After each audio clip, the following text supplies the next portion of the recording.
Good morning. Taking a little walk in the forest. So join me. Welcome to the forest. Beautiful green panoramic views. And you can't really see it, but there's water. I swear. Okay, let's go see it. In fact, let's take a walk. A fall, in fact. Okay. There it is. The beautiful Puget Sound. This is kind of like a cliff here. It's really nice to just stand here. I feel like you could fall off the edge of the world. Flat earther over here. Just kidding. Can't be making that joke in the woods. You never know what kind of person you might find that would overhear that and need to come tell me more. It's getting hot in Washington, and if you know anything about Washington, we are absolute babies in the heat, or at least I am, and in the cold somehow. But anyways, it's definitely been heating up a little bit, and I'm sweating. It's actually probably the talking that's adding to it, but also I can feel like every single fuzz right now on my jacket, just like, and like being warm. And like being warm. If I go too far this trail, I'm gonna really sweat coming back up. Anyways, so what am I doing here today? Well, nothing really. And that's kind of the goal, right? Nature is something I want to partake in every single day, no matter what. Okay, check this.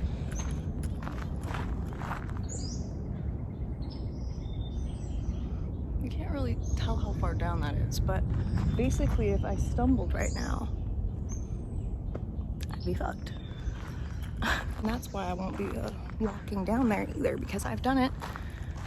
And like, do you want to see me cry? Probably not. Well, maybe some of you do. But if that's you, I don't know if you should be here. Pretty sunlight. This always looks a little bit like sus and like Jurassic Park to me. So you go along this trail, and then we've got this, you can't really see there, gate. Like, what's behind it? Oh, it smells like wood chips. Oh, okay. Maybe it does smell like wood chips. Now you can see the trail down a little bit more. Kinda. It's pretty brutal. We're gonna go up. There's other trails that I typically walk because, as I mentioned, I'm a weak little bitch. So I don't usually go all the way down here. But this trail does lead to the ocean, which is sick as fuck. Oh my god, it's hot, bro. Like, so in Washington, because it doesn't usually get too hot in the summer, it's always like a heat wave. Pre-global warming, obviously. A lot of us don't have air conditioning or airflow or even a summer wardrobe. The worst of us. Not the worst of us, the best of us. Nobody in Washington knows how to dress in the heat, and it's not our fault. But as humans do, we must adapt and break out the wife beaters. I've got an orange one on. Don't know if that counts as a wife beater. What would it be if it was orange? Not really feeling any association coming to mind right now, because, you know, there's one orange thing that lives rent-free right now. There are other great orange things, though, like oranges and flowers. See, I'm already out of breath. The dead leaves, though.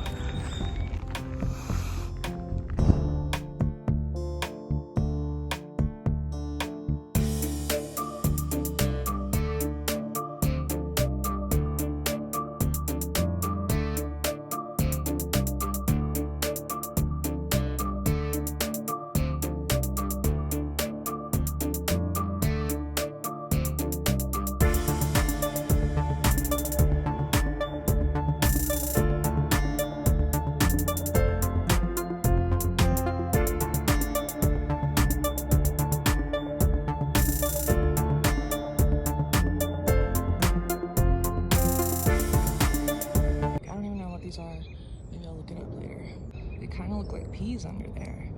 I want to touch it, but I'm gonna resist. I haven't actually seen them alive. I've only seen this area very dead. Very pretty. Some other notables. I've seen these my whole life in Washington. Little pink guys. I don't really know what they're called, but I know most people would assume it's a weed, but we don't subscribe to that ideology here. And then these guys. This color to me is so beautiful. It's like true violet, very much in between that blue and purple. I love it. And then of course there's buttercups. Ah, big sniff. There's lots of bugs. Let's see what else there is. I should have done this in the spring. There was a lot more floral life happening. Yeah, living in a green state is truly a blessing. Hashtag blessed. Looks like we're gonna have some blackberries. I know that the conservation team around here was working on removing those recently. I saw them doing it. Sorry, school's out, so it's a little more populated around here. It's very quiet in the winter and very peaceful to be all bundled up and like hike around, and the only other people you see are very dedicated moms in the area and their dogs that they're walking. I used to work in customer service like many of us have for a long time, food service specifically, and when I first began the journey I had a really hard time giving a shit about anybody because people are so fucking mean, especially when you're young and have not had a job before and are still learning how to do that, let alone the actual job itself. It's just like, there is a mosquito giving me a fucking piece of his mind over here.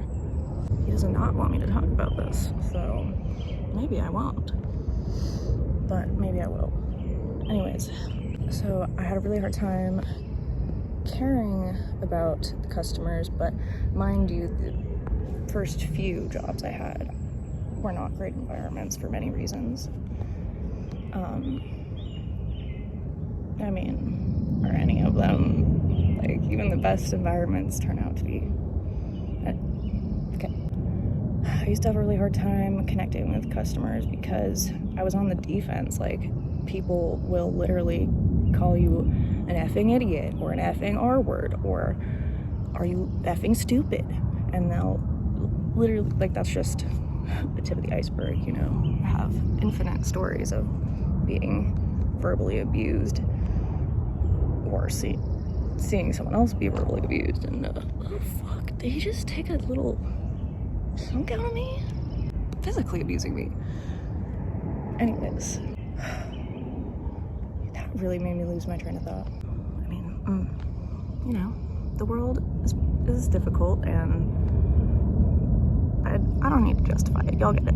I can talk more in detail about this at some point because it is meaningful to me, but somewhere along the line I taught myself the value in caring about even the worst customers, or not, okay, maybe not, you never accept anyone verbally abusing you or just being cruel, but worst customers as in like those regulars that say something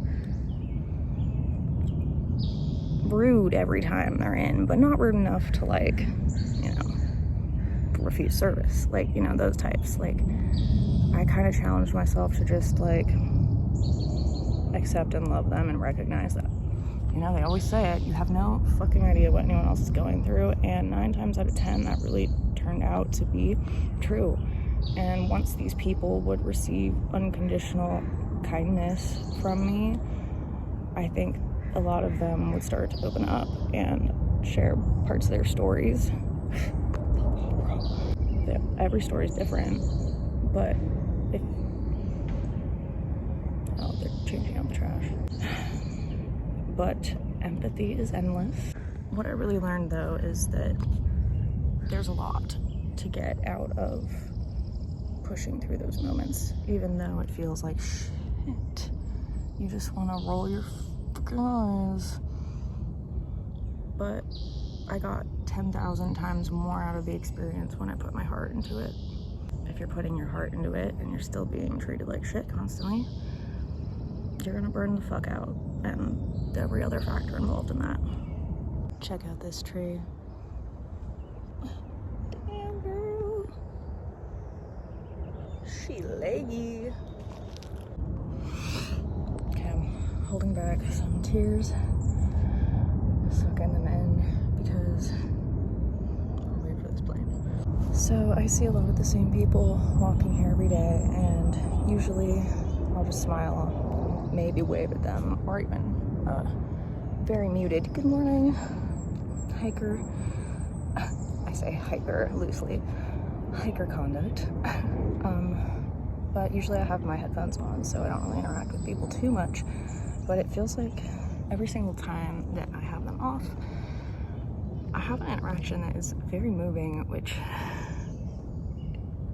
maybe it's just because I don't see a lot of people these days or interact with the world much, so every interaction feels intensified. But I see this guy definitely for, like, he's the first person here every morning, and he walks his, oh god, he walks his German Shepherd.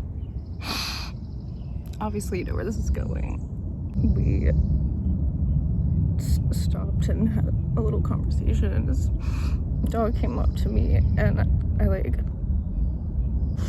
oh god, hold on. Okay, anyways, I don't know this guy at all, but like obviously I see him all the time, and he has just good energy, and his dog has good energy, but he just told me that he has cancer and he's gonna die. So yeah, and you know, I just told him I was so sorry. It's like, I wish I could give him more, you know, I don't know like what that would be, but it's just, you know, sometimes the best thing you can do is just listen to somebody when they want to talk, and that's all that I had to give him. I wish that I could take his pain away. Anyways, then he ended off by saying, well, now that I've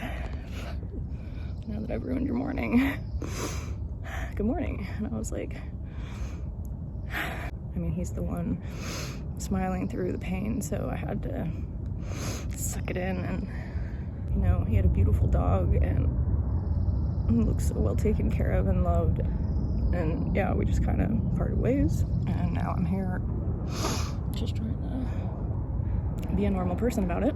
Like I said, I don't really talk to people as much at all anymore, so like, even if he had just said like, have a good day, I'd be like, it really hurts to lose a pet, as most of us know, but it's also life, and he seemed to have already accepted it, so I won't dwell. I'm just sending all the love and good energy to him and his puppy and his family and anyone else suffering for any reason.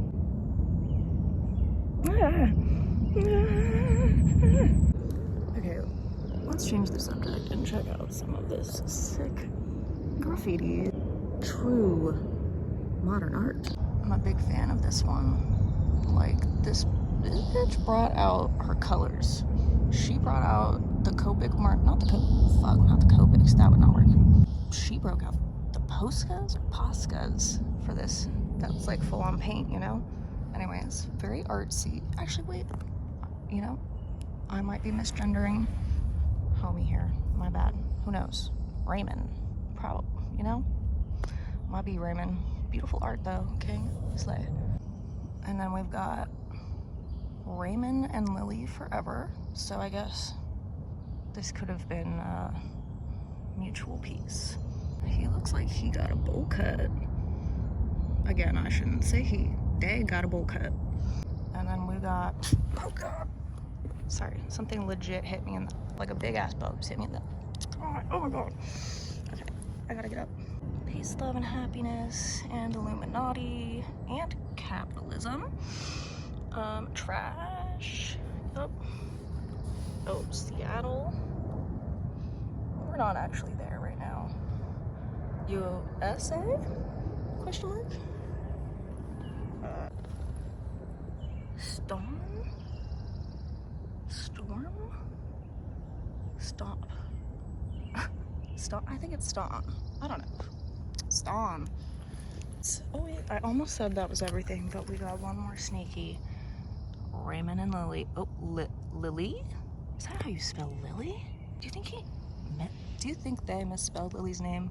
Oh wait. Actually, yes, that was definitely a misspelling because this one does not have it. Damn, they went full carving up in here. Edward Scissorhands. Poor guy. That's that. I'm getting eaten, so I think it's my cue to head back to my car and eat my banana. Just found some birdies. I'm a little spooked by me. Oh, it's okay, guys. Y'all can hang.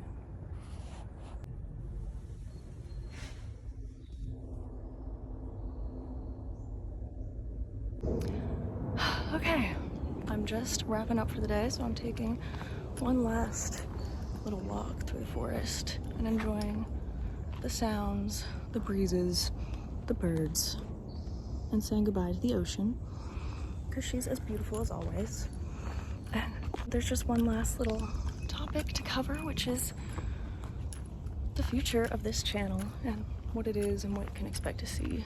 And the truth is, I have no idea. But what I do know is I'm an artist, and my partner Amanda is an artist as well. She's a musician, and we are trying to meet other people like us, you know, cool people that like to make art and hang out in the woods and I don't know, do all the cool things that cool people do. Yeah. The goal here really isn't necessarily to like put our art out there, although that's a part of both of us. Oh, easy. It's a part of both of us, so you know, when you're being yourself, that's gonna come along with it. So there's gonna be art, there's gonna be music, but what we're really trying to do here is build a community and meet some friends and, I don't know, live life differently and document it. It has been a very lonely chapter, and you know, there's power in that. There's power in a hermit era, but there's also power in connection, and it's really scary and really hard. So that's this, I guess. Just stay tuned for more vibes like that. Drop a comment so that we can start a little conversation and get to know each other. I had to do a little pivot there because struggling. Anyways, I'm going to finish up my walk and head home. I hope that anyone who's gandered upon this video has an excellent day, and that you also get out into the woods and meditate and breathe some good air if there's good air quality. I will see you later. That was a little dweeby. You know what? Fuck it. Later.